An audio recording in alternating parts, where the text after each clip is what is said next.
साथियों, हमारे यहां वर्षा ऋतु के दौरान और उसके बाद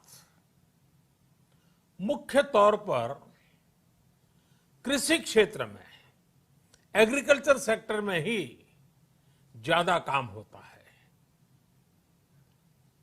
अन्य दूसरे सेक्टरों में थोड़ी सुस्ती रहती है। जुलाई से धीरे धीरे त्योहारों का भी माहौल बनने लगता है। अब आप देखिए, अभी 5 जुलाई को गुरु पूर्णिमा है, फिर सावन शुरू हो रहा है, फिर 15 अगस्त आएगी, रक्षाबंधन आएगा, कृष्ण जन्माष्टमी आएगी, गणेश चतुर्थी आएगी, ओणम होगा, और आगे जाएं तो काटी बिहू है, नवरात्रि है, दुर्गा पूजा है, दशहरा है, दीपावली है, छठी मैया की पूजा है। त्योहारों का ये समय जरूरतें भी बढ़ाता है, खर्च भी बढ़ाता है।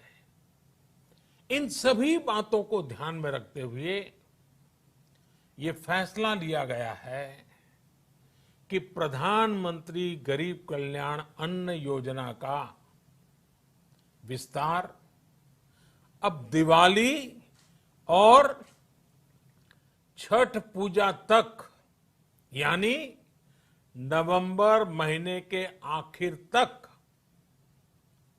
कर दिया जाएगा।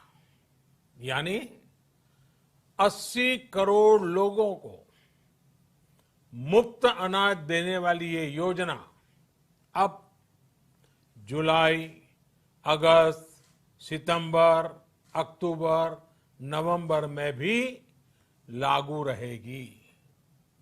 सरकार द्वारा इन 5 महीनों के लिए 80 करोड़ से ज्यादा गरीब भाई बहनों को हर महीने परिवार के हर सदस्य को 5 किलो गेहूं या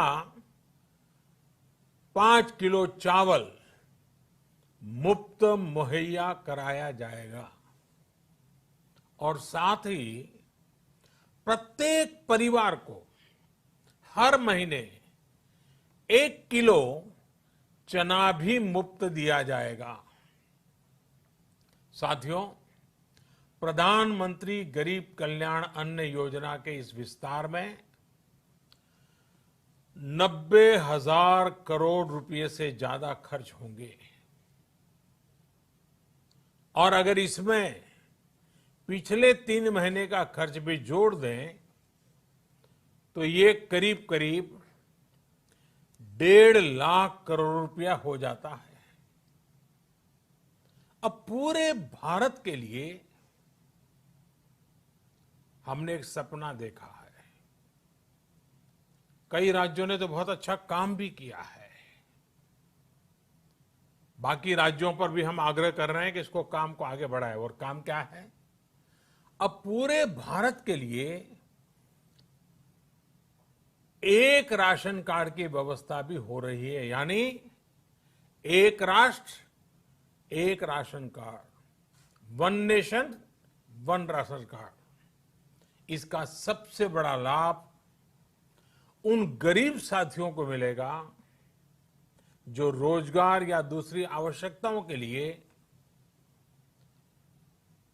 अपना गांव छोड़ करके कहीं और जाते हैं, किसी और राज्य में जाते हैं।